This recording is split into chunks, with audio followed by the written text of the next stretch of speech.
اور یہ بھی نیب علی ظفر صاحب جیسا کہ آپ نے فرمایا اور یقیناً یہ جو عدالت عظمیٰ کے ریمارکس ہیں آج جسٹس فائز عیسیٰ کے، چیف جسٹس آف پاکستان کے، جسٹس مقبول باقر کے، وہ یقیناً بہت ہی امپورٹنٹ ہیں، پوائنٹڈ ہیں، ضروری ہیں اور حقیقت پر مبنی ہیں، مگر ایٹ دا سیم ٹائم بڑا ایک عجیب سچویشن ہے کہ نیب جو ہے یہ پاکستان کی تاریخ کے انتہائی اہم ترین جو میگا کرپشن کے کیسز ہیں جس میں اربوں کھربوں روپوں کی، اربوں ڈالر کی کرپشن ہوئی ہے، بے پناہ ہمیں کہنا پڑے گا نیب نے بڑی محنت سے وہ ثبوت جمع بھی کیے ہیں، خاص طور پہ فیک بینک اکاؤنٹ، جعلی اکاؤنٹس اور یہ منی لانڈرنگ کے جو کیسز ہیں بے پناہ محنت کی ہے نیب نے اور بڑی زبردست اس کے ثبوت حاصل کیے ہیں، اس سے پہلے جے آئی ٹی نے بھی. تو یہ بھی ایک بڑی ٹائٹ روپ ہے بیچ میں، کیونکہ خدا نہ خواستہ نیب کے خلاف کوئی بڑا کوئی فیصلہ آ گیا تو یہ پورے معاملات کا کیا بنے گا؟ یہ بہت ہی ایک مشکل گھڑی ہے نا. بالکل یہی میں انالیسس کر رہا ہوں.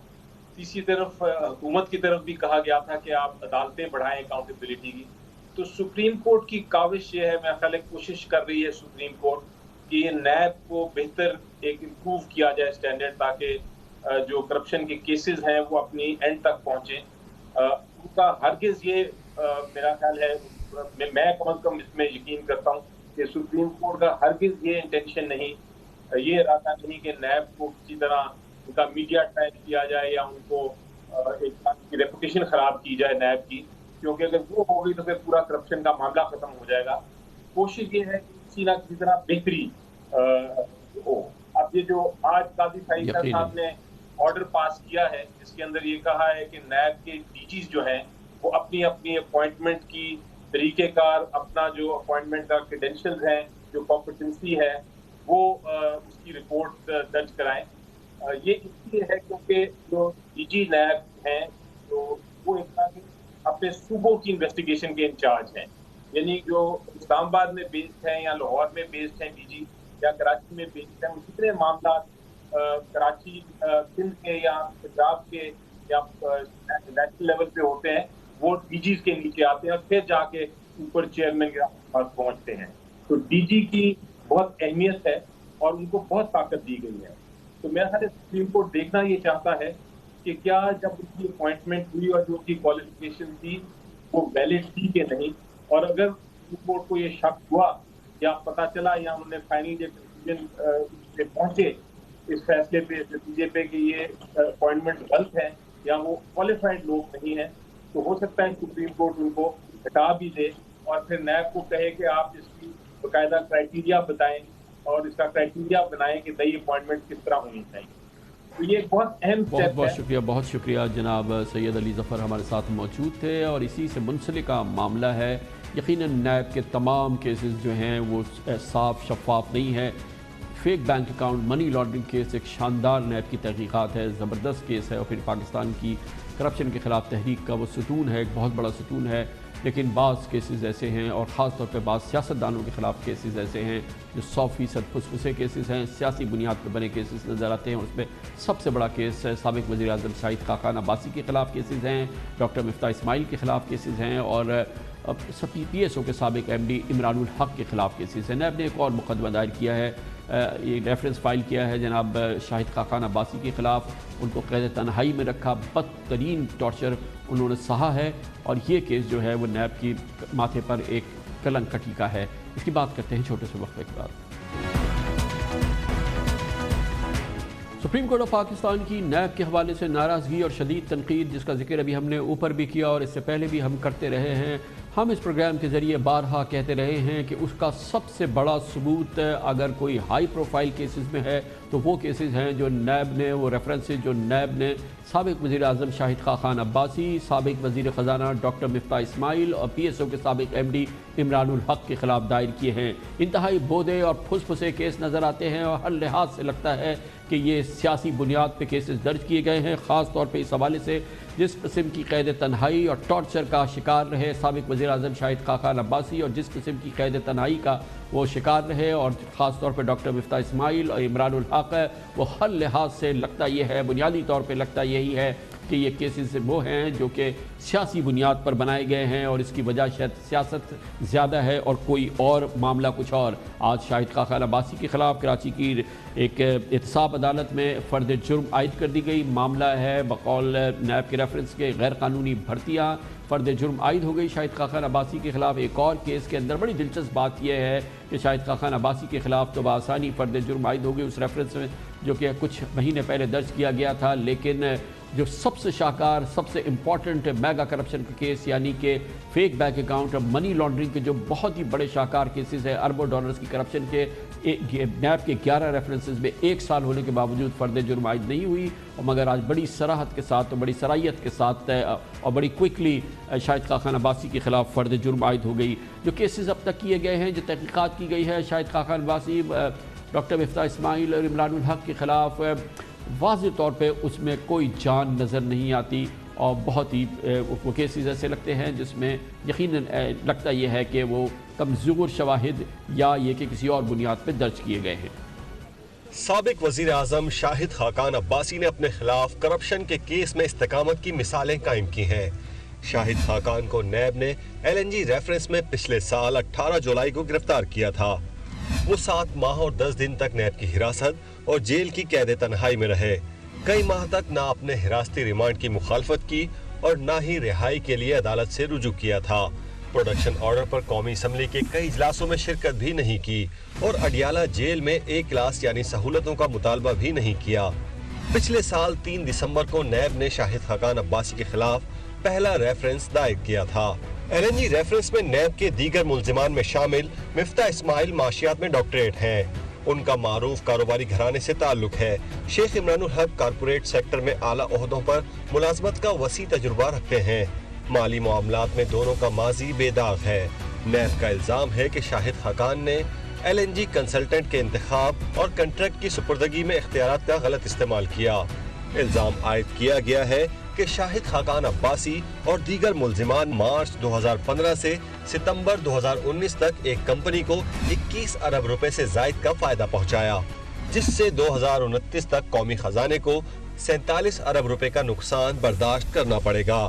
ریفرنس میں خدشہ ظاہر کیا گیا ہے کہ LNG معاہدے کے باعث عوام پر گیس بل کی مد میں 15 سال کے دوران 68 ارب روپے سے زائد کا بوجھ پڑے گا۔ اب تک شاہد خاقان عباسی پر LNG ریفرنس اور PSO میں خلاف ضابطہ بھرتیوں کے ریفرنسز میں فرد جرم عائد ہو چکے۔ ان تمام معاملات پہ ان سوالات کا جواب دینے کے لیے ایک بار پھر ہم نے دعوت دی ہے۔ جناب شاہد خاقان عباسی ہمارے ساتھ موجود ہیں۔ بہت بہت شکریہ شاہد خاقان عباسی صاحب، آپ نے ہمیں ایک بار پھر جوائن کیا ہے، ایک بار پھر یہ معاملات۔ آج سب سے پہلے جو میں پوچھنا چاہوں گا، یہ جو سپلیمنٹری ریفرنس لاسٹ ویک دائر کیا نیب نے، جس میں الزام لگایا گیا کہ 2013 سے 2019 تک آپ کے صاحبزادے عبداللہ خاقان، جن کے کا کوئی کاروبار نہیں ہے، ذرائع آمدن نہیں ہے، ان کے بینک اکاؤنٹ میں 3 ارب روپے کا اضافہ ہوا۔ یہ کیا معاملہ ہے؟ یہ سراسر جھوٹ ہے، اور کیا معاملہ ہے؟ میں خود حیران ہوں اور میں نیب کا مشکور ہوں جنہوں نے مجھے اور میرے بیٹے کو پاکستان کی ارب پتیوں میں شامل کر دیا ہے۔ تو عجیب سی بات ہے، ہر ٹرانزیکشن جو میرے اکاؤنٹ میں ہوئی ہے، میرے بیٹے کے اکاؤنٹ میں ہوئی ہے، وہ نیب کو مہیا کی گئی۔ ہر ٹرانزیکشن کے آگے بتایا گیا یہ پیسہ کہاں سے آیا، کہاں گیا۔ ہر پیسہ میرے اکاؤنٹ میں جو آیا ہے، میرے بیٹے کے اکاؤنٹ میں آیا ہے، وہ انڈیپینڈنٹ ٹیکس پیئر ہے، الحمدللہ پاکستان کے وزیر اعظم سے بھی زیادہ ٹیکس پے کرتا ہے۔ ہر پیسہ ٹیکس پیڈ ہے، تو نیب کو کیا ہے؟ میں تو حاضر ہوں، میں تو کہتا ہوں آپ کامران خان کے کیمرے لگائیں، سارے پاکستان کے کیمرے لگائیں، لائیو مجھ پر آپ الزام لگائیں، اور میری ساری بینک ٹرانزیکشن ان کے پاس ہیں اور میں نے ٹویٹر پر ڈالی ہوئی ہیں، آپ جا کے خود دیکھ لیں۔ ہر پیسہ ٹیکس پیڈ۔ اچھا بھائی صاحب یہ بتائیے گا، آج جو ریفرنس فائل ہوا ہے یہ غیر قانونی بھرتی، میں خود جانتا ہوں یہ جو کارپوریٹ کیریئر ہے عمران الحق کا، جس کو PSO میں مینیجنگ ڈائریکٹر لگایا تھا، یہ بیچارہ کتنی تکلیف میں اس نے زندگی گزاری ہے نیب کی جیل میں، اور پھر آج پھر اس پہ ریفرنس بھی فائل ہو گیا ہے، اور اس میں اب کرپشن کا الزام نہیں ہے، یہ غیر قانونی بھرتیاں ہیں، اور یہ جو ریفرنس میں الزام لگا ہے اس کا کیا جواب دیں گے آپ؟ دیکھیں، جو آج الزام لگا ہے اس سے تو زیادہ مضحکہ خیز الزام لگ نہیں سکتا تھا، اور یہ نیب کی ساری حقیقت کو یہاں کرتا ہے کہ یہ کہا گیا مجھ پہ کوئی کرپشن کا الزام نہیں ہے، نہ اس ریفرنس میں ہے نہ دوسرے ریفرنس میں ہے، اس میں ابھی تک چارجز فریم نہیں ہوئے۔ آج کے ریفرنس میں ہم 4 لوگوں پر، مجھ پر، سیکرٹری پیٹرولیم پر، M D P S O اور D M D P S O پر یہ الزام لگایا گیا کہ آپ نے ایم ڈی جو پی ایس او بھرتی کیا شیخ عمران کو، جو کہ ہم بھرتی نہیں کرتے، اس کا ایک پورا پروسیس ہے، کوئی منسٹر کوئی secretary M D P S O کو بھرتی نہیں کرتا، نہ کر سکتا ہے، تو آپ نے اس کو غلط بھرتی کیا، تو جو اس نے تنخواہ لی ہے 3 سال وہ آپ کے خلاف وہ آپ نے نقصان پہنچا دیا ہے نیشنل ایکسچیکر کو۔ جو عمران شیخ صاحب نے تنخواہ لی 3 سال میں 138.4 ملین، وہ نقصان ہے نیشنل ایکسچیکر کو۔ تو میں نے تو دل وہاں کیا کہ ان کو بتاؤں کہ پھر آپ ایسا کریں کہ 43 ارب روپے کا فائدہ پروفٹ پی ایس او نے ان 3 سالوں میں کمایا ہے، یہ 138 ملین وہاں سے منہا کر دیں، باقی ہمیں دے دیں۔ اور یہ جو L N G related matter ہے بھائی صاحب، جس میں یہ ایل این جی ٹرمنل قائم ہوا تھا، اس میں جس میں کہ عمران الحق پہ بھی الزام لگا اور ڈاکٹر مفتاح اسماعیل پہ بھی الزام لگا، گو کہ بڑی ڈسٹنگوش بزنس فیملی ہے، پی ایچ ڈی اکنامکس ہیں، مگر الزام بڑا سنگین لگا کہ اس میں کوئی کرپشن ہوئی ہے جو ایل این جی ٹرمنل دیا گیا۔ عمران صاحب کرپشن کیسے ہو سکتی ہے؟ مفتاح صاحب سوئی صدر بورڈ کے چیئرمین تھے، فیصلہ بورڈ کرتا ہے، ٹینڈر کروایا گیا، ٹینڈر پہ ایک پرائس آئی جو دنیا کی آج بھی لوس پرائس ہے، تو کرپشن کہاں پر ہوئی؟ یہ ایک بڑی عجیب سا ایک تماشا یہاں پر شروع ہو گیا ہے۔ پاکستان کی سب سے بڑی کمپنی ہے، اس نے ٹرمینل بنایا، آن ٹائم بنایا۔ اس میں بڑی انٹرسٹنگ بات یہ ہے بھائی صاحب کہ جس کمپنی کے بارے میں کہا جاتا ہے کہ اس نے اس کو اس کانٹریکٹ کے ذریعے 30 ارب روپے پتہ نہیں 40 ارب روپے کا فائدہ پہنچایا گیا ہے، ریفرنس میں کسی جگہ اس کمپنی کا نام بھی نہیں لکھتے ہیں۔ نہیں، 30 ارب کا فائدہ کیسے ہو سکتا ہے؟ دیکھیں، آپ ٹینڈر کرتے ہیں کہ تم ایک ٹرمینل لگاؤ، میں وہاں سے ری گیسیفائی کروں گا ایل این جی کو، اور میں آپ کو اتنے پیسے ادا کروں گا پر M M B T U, اور یہ آپ کی کیپیسٹی چارجز ہوں گے۔ وہ بڈ کرتا ہے، اگر آپ کو قبول ہے آپ اوارڈ کر دیتے ہیں، نہیں قبول ہے تو نہیں کرتے۔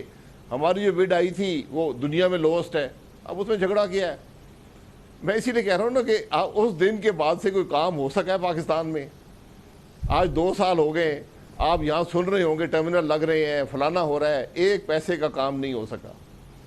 تو میں تو کہتا ہوں یہ ٹی وی کیمرے لگائیں، تفتیش بھی کر لیں، عدالتوں میں لگا دیں۔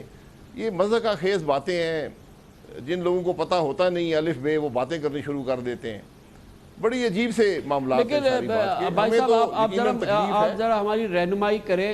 یقیناً آپ کے جو کیسز ہیں نا، یہ تینوں جو دو کیسز ہیں، پھر مفتاح اسماعیل کے جو کیسز ہیں، یقیناً اس میں بہت بہت بہت ویکنیسز ہیں، سقم ہیں، بہت سارے پرابلم ہیں، اس میں سیاست بھی نظر آتی ہے، مگر نیب جتنے تمام معاملات کر رہی ہے نا، یہ تو بڑا ظلم ہوگا کہ ہم تب سب کو ختم کر دیں۔ یہ fake bank account, money laundering وغیرہ کے جو کیسز ہیں، یہ بہت بڑی کرپشن ہے، یہ بہت ہی میسو کرپشن کے کیسز ہیں، اور اس میں بہت ہی سگنیفیکنٹ ایویڈنس موجود ہے۔ اس سب کو تو نہیں لپیٹا جا سکتا نا۔ عمران صاحب لپیٹیں نہ لپیٹیں یہ آپ کا فیصلہ ہے، رہنے دیں نیب کو، ہم نے تو بھگت لیا ہے، آپ یہ بھگتیں گے جو آج بیٹھے۔ ہاں صحیح ہے، اور پورا ملک بھگت رہا ہے۔ میں دیکھیں، منی لانڈرنگ کا قانون موجود ہے ملک کے اندر، آپ اس کو استعمال کریں۔ مجھے یہ بتا دیں نیب کہ منی لانڈرنگ کس کو کہتے ہیں؟ ایک میرا صرف ایک سوال ہے کہ کیا آپ ٹیکس پیڈ منی سے منی لانڈرنگ کر سکتے ہیں؟ یہ آپ بھی جانتے ہیں، میں بھی جانتا ہوں اس کا جواب کیا ہے۔ اور یہاں پر میں تو کل اگر عدالت میں یہ آئے گا، کل اسلام آباد میں ہماری پیشی ہے، میں تو وہاں پر ٹی وی کیمرے کے سامنے اپنے سارے اثاثے بھی سب کے سامنے ہیں، بینک اکاؤنٹ بھی سامنے ہے، ہر ٹرانزیکشن سامنے ہے، مجھے نیب دکھا دے کون سی ٹرانزیکشن ان کو شبہ ہے۔